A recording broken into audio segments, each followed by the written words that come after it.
Que se passe-t-il au Canada là actuellement? Je suis obligé d'aborder la langue maintenant. La langue, je suis obligé de. Dans ce. Dans cette. Dans son. Un petit chambardement, hein, c'est un tout petit chambardement. L'histoire de taxes douanières, etc., hein, de tarifs douaniers, etc., sont un tout petit chambardement. Tout petit. Du moins, ce chambardement en Amérique du Nord et dans tout le pays, sur toute la planète. Sur la planète, l'Algérie, tout le continent africain va prendre la tannée et il se taira. Tout le continent africain prendra la tannée.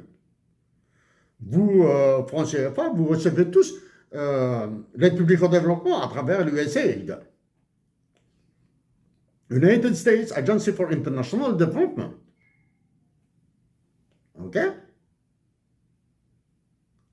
Mais le président des États-Unis d'Amérique a décidé de la remettre à zéro.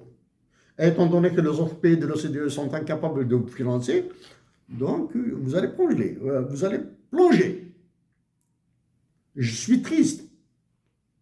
Pour toutes les nations africaines, je suis triste. Okay. Donc, Patrice Talon du Bénin, là, vous êtes en train de jouer un très mauvais tour. Un très mauvais rôle. Okay. Seriez-vous le véhiculaire de coups d'État dans certains pays africains, comme le Mali, le Niger, le Burkina Faso? Okay. Récemment, un autre président africain, du Togo je présume, je pense,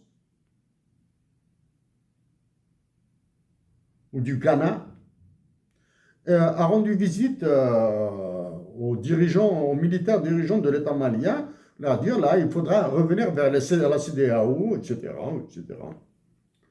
Le président du Sénégal l'a répété. Bassirou Faye Diomaye, désolé de vous le dire, comme ça, arrêtez de répéter parce que c'est une connerie là. Hein. Maintenant, je vous le dis à moi, à tous les chefs d'État africains, vous qui êtes membres de la CEDEAO, de l'UMOA, la BCAO, vous siégez dans des organisations internationales interétatiques terroristes. Attaquez-moi en justice si vous voulez. Donc, en 2013, Tamazight a été manipulé. En 2014, Tamazight a été manipulé. Après, il a été manipulé. En 2014, j'avais proposé et j'avais suggéré la dotation de l'Algérie d'un hymne national bilingue. Ça, c'est en 2014. Okay. Que se passe-t-il au Canada maintenant? Rien que dans l'aspect langue, le président des États-Unis d'Amérique a parlé que la loi sur la langue française du Québec est un obstacle au commerce. Eh oui, c'est devenu un sujet assez chaud. Assez chaud. Ça, c'est le président des États-Unis d'Amérique. Okay. Comme quoi, dans les relations internationales, tout peut jouer. À l'intérieur même du Canada, il est reproché à l'actuel Premier ministre du Canada, Mark Carney, qui a un CV plus lourd que tous les sous-marins nucléaires de la planète. Le CV de Mark Carney est plus puissant que tous les sous-marins nucléaires de toute la planète. Je vous le résume. Mark Carney, économiste, ancien économiste à Goldman Sachs, s'il vous plaît, ancien gouverneur de la Banque du Canada, ancien gouverneur de la Banque d'Angleterre. Banque d'Angleterre, hein? Ancien économiste responsable à la banque, la BRI, la Banque des règlements internationaux. ancien chargé du moins, chargé d'un projet à l'ONU sur le développement vert, gestionnaire de fonds d'investissement basé aux Bermudes.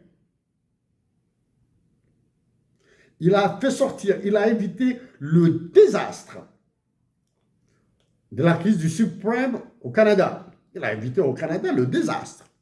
Il a inséré,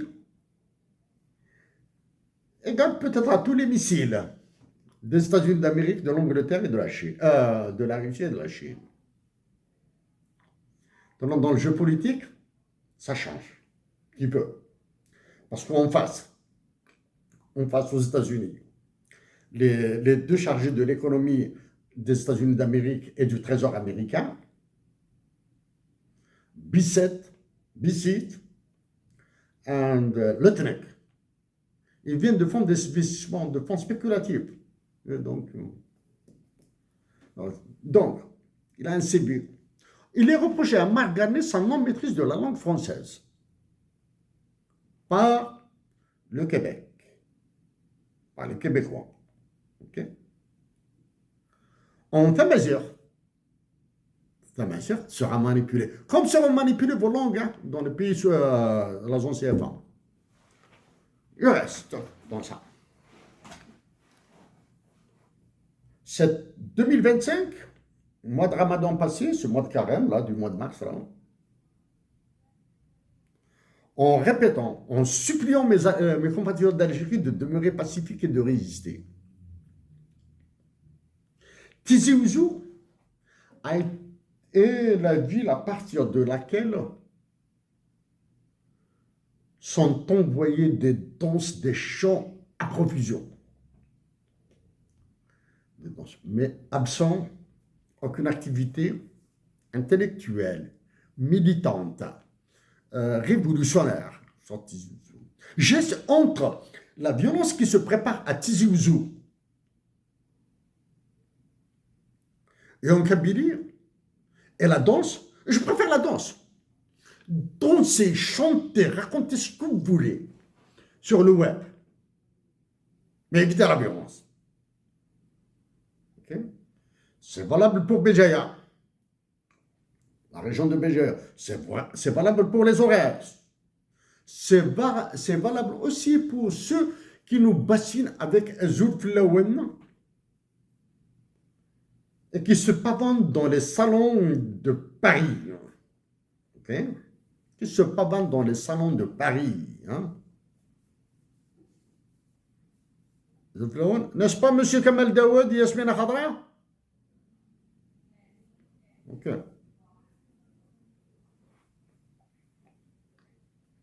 Donc, nous sommes le 3 avril, dans 17 jours.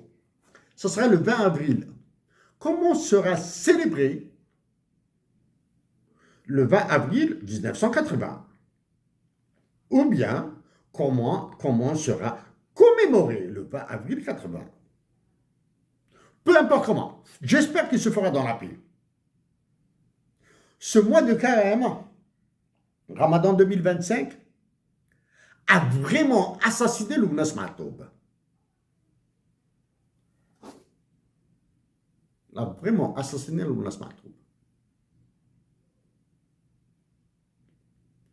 J'espère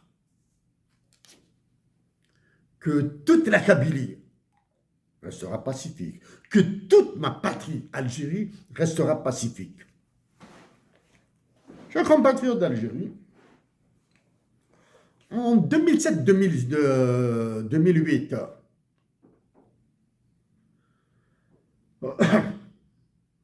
initiative civique contre la révision de la Constitution,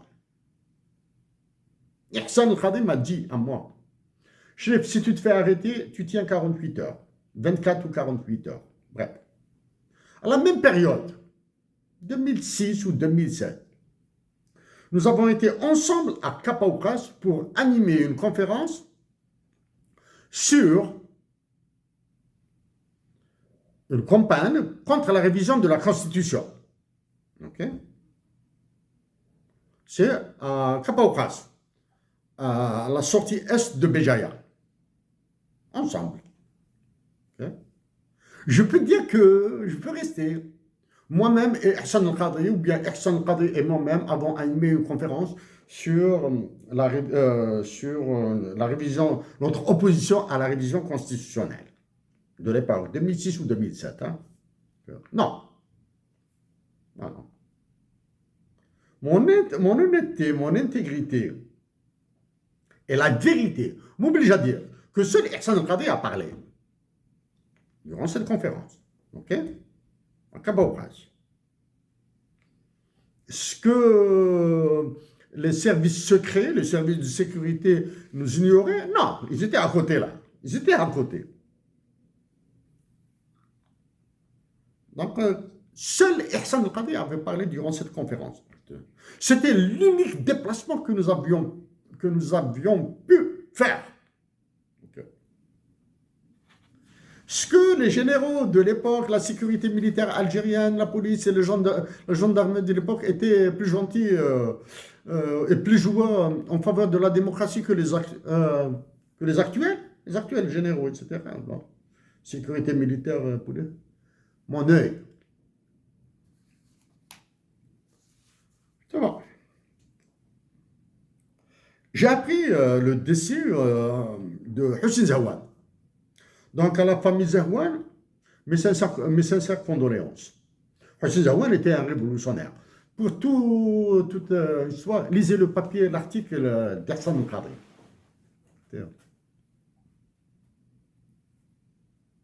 Hossein Zahwan est un révolutionnaire, militant de gauche, l'ORP, l'Organisation de la Résistance Populaire. Et il a dirigé la Ligue algérienne pour la défense des droits de l'homme,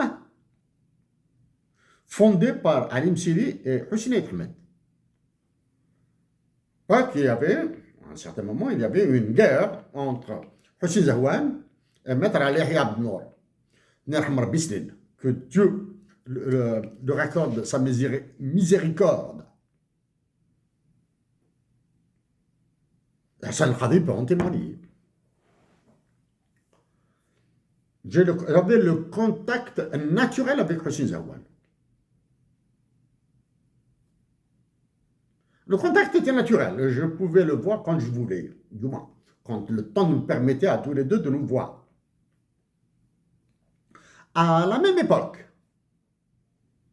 la Ligue algérienne pour la défense des droits de l'homme, elle, dirigée par Hossein Zahwan, a organisé une université d'été des droits de l'homme à Souk el-Fnine. Souk el-Fnine, c'est 4 ou 5 km après Kabaoukas. Comme par hasard, c'est toujours à Béjaïa que ça tourne là. Hein.